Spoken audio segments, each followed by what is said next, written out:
İnsanların nəzərində şəri məsələlərlə, şəri hökmlərlə bağlı, şəriət hökmləri ilə bağlı müəyyən zamanlarda müəyyən hökmlərlə əlaqəli suallar yaranır və bəzən həlli yolunu düzgün tapmadıqda və başqa bir fəsadlara səbəb ola bilir. Misal olaraq hər biriniz bilirsiniz ki, 4 rəkətli namazlar səfərə çıxdığımız zaman, yaşadığımız yerdən gedib qayıtmağı hesablamaqla 45 kilometr, 44-45 kilometr əgər bu yol məsafəsi varsa, 4 rəkətli namazlar həmən məsafədə olduğumuz vaxtda 2 rəkət olacaq. Təfərrüatına varmıram. Necə olur, necə olmur, məni maraqlandıran və sizin üçün izah etmək istədiyim məsələ yaranmış sualdır. Və yaxud mübarək Ramazan ayında oruç tuturuq, bir ay oruç tuturuq və bu orucluq müddətində belə bir hökm var şəriətimizdə ki, şəriətin orucluq barədə əsaslı hökmlərindəndir. İnsan səfərdə olarsa, günorta azanına qədər öz yaşadığı yerə çatmayacaqsa, onun orucu pozulur. Mübarək Ramazan ayından sonra bir gün qəzasını tutacaq. Peyğəmbər zamanında çətin idi. Dəvə ilə gedirdilər və günlərlə, aylarla yol sərf edirdilər. Mən indi onların misal olaraq 2 günə getdikləri yolu 3 saata gedə bilirəm təyyarə ilə və yaxud onların 5 günə getdikləri yolu 5 saata gedə bilirəm. Həmin hökmlər bizim zamanımıza da aiddir ya yox. Bəzən də insanlar sual verir ki, axı mənim üçün rahatdır.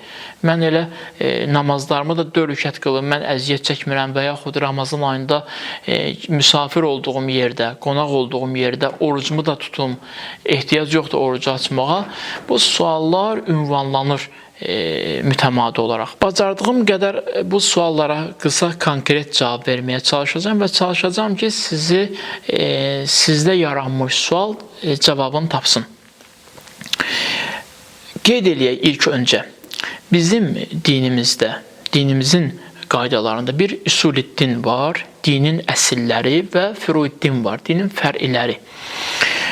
Üsul-i-din bilirik, tohid, ədil, nübüvvət, imamət, məaddan ibarətdir və furu-i-din namaz, oruc, xumus, zəkat, həc və bu davam edir. Furu-i-din 10 ədəddir, 10 maddədir daha doğrusu, üsul-i-din 5 maddədir.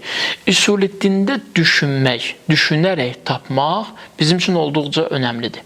Amma furu-i-dində isə bizim təqlid etməyimiz mühümdür. Peyğəmbər zamanında da yaşasaydıq təqlid etməyimiz mühüm idi. Peyğəmbər zamanından uzaq bir zamanda da yaşamağımıza baxmayaraq Peyğəmbərin dediyi hökmləri təqlid edərək həyata keçirmək mühümdür. Üsul-i-dində Peyğəmbər zamanında da düşünmək lazım idi və dərin bir düşüncə ilə bir nəticəyə gəlmək lazım idi. Düşüncə və qəlb yolu ilə Peyğəmbəri təsdiqləmək lazım idi. Amma furu-i-dində bu yoxdur. Üsul-i-dini qəbul etdikdən sonra artıq o inancdan doğan hökmləri biz düşünsək də, düşünməsək də praktiki olaraq həyata keçirməliyik. Misal üçün, namaz, oruc kimi məsələləri. Səfərdə namaz 4 rükət olmalıdır, 2 rükət olmalıdır. Bu məsələləri necə Peyğəmbər deyibsə, biz o cürdə həyata keçirməliyik. Mə ətəkumur rasulü fəxuzuhu və mə nəhəkum anhu fəntəhu. Peyğəmbər sizə nəyi gətiribsə, götürüb icra edin və nədən çəkindiribsə, ondan çəkinin. Bu bir qaydadır və pozulmayan bir meyardır. Quran ayəsidir. Sual yaranır ki, mən rahatam. Mən 6 aya gediləcək yolu 3 saata gedirəm. Niyə görə mən orada namazlarımı, 4 rükətli namazlarımı 2 rükət qılmalıyım? Axı, mənim üçün rahatdır, mənim üçün çətin deyil. Qeyd eləyək ki, şər'i məsələlərin bizim üçün rahat olub olmaması deyil məsələ. Şəri məsələlər həm bizim rahatlığımızdır, həm də Allah tərəfindən təyin edilmiş bir qaydadır. Ümumi bir qaydadır. Misal olaraq, mən deyə bilmərəm ki, mən sürət həddi 90-100 olan yolda 150 sürsəm, mən heç bir qəza törətməyəcəm. Ümumi bir qayda var. Bu qaydadan çıxmaq düzgün deyil. Bu qaydaya riayət etmək lazımdır. Şəri məsələlər də belədir. Və yaxud da həkimə gedirik. Həkim hər hansı bir resept yazırsa, mən deyə bilmərəm ki, yox, mən düşünüm, görüm bu balaca bir dərman, misal olaraq nitrosarbit, ürəyə nə qədər kömək eləyə bilər? Balaca bir dərmandır. Burada düşüncə məsələsi deyil. Burada artıq həkimi düzgün tapdıqdan sonra o həkimin yazdığı reseptə əməl etmək lazımdır. Bunun başqa bir yolu yoxdur. İndi şəri məsələlərdə də biz həkimi düzgün tapdıqdan sonra Allahı tapdıq, onun göndərdiyi peyğəmbəri təsdiqlədik, qəbul etdik. Artıq o peyğəmbər Allah bizə buyurur ki, o peyğəmbər sizə nəyi gətiribsə onu həyata keçirin və necə deyibsə o cürdə həyata keçirin. Bu məsələlər dövrü məsələlər deyil. Biz zamana aid olsun, bu zamana aid olmasın. Köklü meyarlardır bunlar. Belə də əməl etməliyik. Burada nə var? Burada birinci məsələ insanın mənini sındırmasıdır. Egoistliyini baltalamasıdır. Allah bu hökmü belə nazil edib. İndi artıq mən bu hökmü düşünürəm ki, mən necə eləyim? Mənə görə bu belədir. İmam Sadiq əleyhissalama dedilər ki, mənim ağlıma görə bu məsələ belə olmasa yaxşı olar. İmam Sadiq əleyhissalam, Cəfər Sadiq əleyhissalam cavabında belə buyurdu. Buyurdu ki, əgər şəriətin məsələləri sənin ağlınla mənim ağlıma qalsa, onda ortada şəriət qalmayacaq. Biz ağlımızla şəriət məsələlərini həll edə bilmərik. Mütləq Allahdan gələn hökmə olduğu kimi riayət etməyimiz vacibdir. Bu varlıq aləminin bir ağası var, böyüyü var və mən o böyüyü qəbul etmişəm, ondan doğan bütün hökmlər mənim başımın üstündə yeri var. Bu birinci məsələ. İkinci məsələ, mən rahat oluram ya rahat olmuram, o maraqlı deyil. Mən düşünürəm ki, belə olmasa belə, bu mənim məsələm deyil. Çünki artıq sən bunu öz düşüncənlə həll etməyə çalışarkən, artıq sən Allahın böyüklüyü və Peyğəmbərin gətirdiyi şəriət haqqında düzgün münasibət bildirmirsən. Şəriətə qarşı çıxmış olursan. Şəriətə qarşı çıxmış olursansa, qanuna qarşı, ilahi qanunvericiliyə qarşı çıxmış olursansa, bu o deməkdir ki, ya bilərəkdən, ya bilməyərəkdən köklü olaraq qəbul etdiyin Allaha qarşı çıxmış olursan. Bu da ciddi problem hesab olunur. Bu ciddi problemdir. Bunun başqa bir tərəfi var. Bəzi məsələlər, şəriət məsələləri əsasən, şəriət məsələləri bizim imtihanımız üçündür. Mən ki, Allahı qəbul etmişəm, Allahı qəbul etməklə təkcə kifayət eləmir. Quran buyurur ki, elə bilirsiniz ki, biz iman gətirdik dedikdən sonra biz sizi imtihan etməyəcəyik. Bəzən də Allah insanı şəri məsələlərlə imtihan edir. Mən demişəm, belə olsun.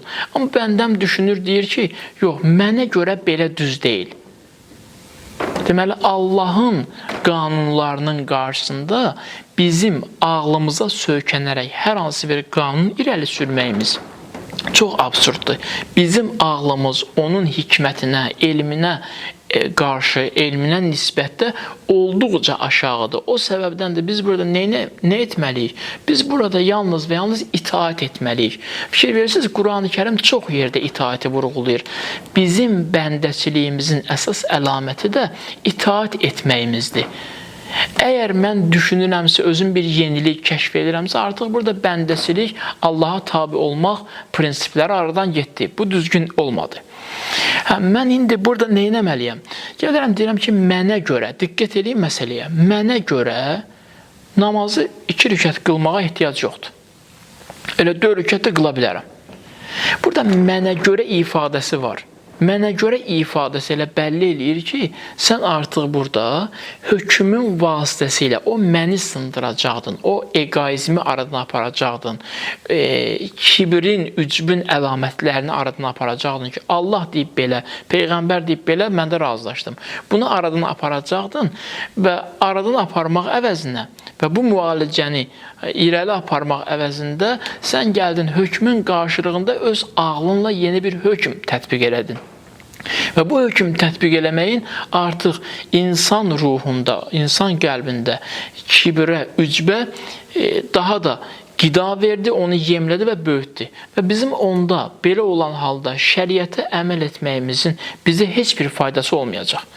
Biz bəndəyik. Biz bəndəyiksə, bəndə ağasından, yəni böyüyündən, Allahından hər hansı bir hökmü eşidərsə itaat etməlidir. Quran belə buyurur: Səmi'na və əta'na. Eşitdik və itaat etdik. Bu məsələ budur.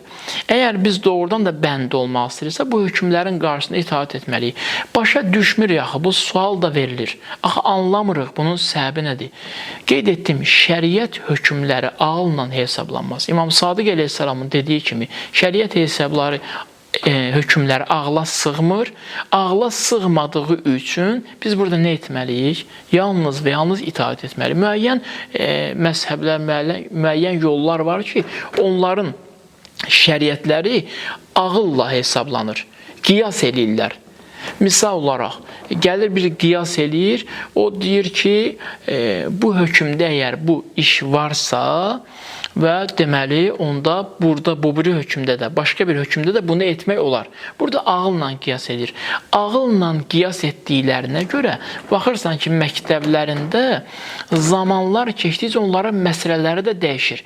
Məsələləri dəyişdikcə sonra onların aurasına baxırsan, sonra onların müsəlmanlıq davranışlarına baxırsan, görürsən ki, Peyğəmbər dinindən onlarda əsər əlamət qalmayıb.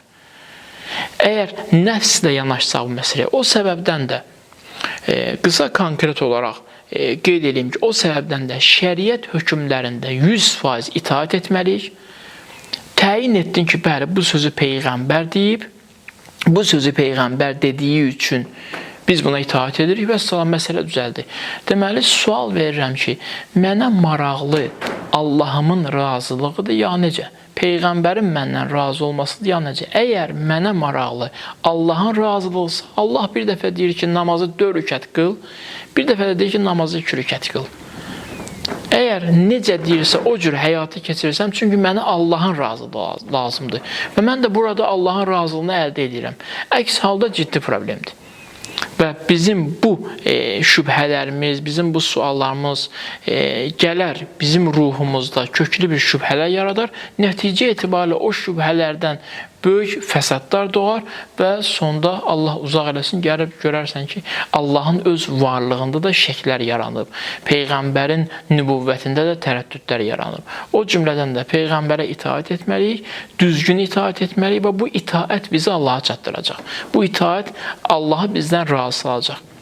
Şəriət məsələlərində düşüncənin rolu yoxdur və İslamın müəyyən zamanlarında şəriətə gəldilər, ağılla müdaxilə etdilər və ağılla müdaxilə etdikləri üçün bugün müəyyən cərəyanların şəriət belə deyək, məsələlərini həyata keçirmələrinə baxsaq görəcəyik ki, artıq çox üzr istəyirəm, çox biabırçı bir vəziyyət yaranıb.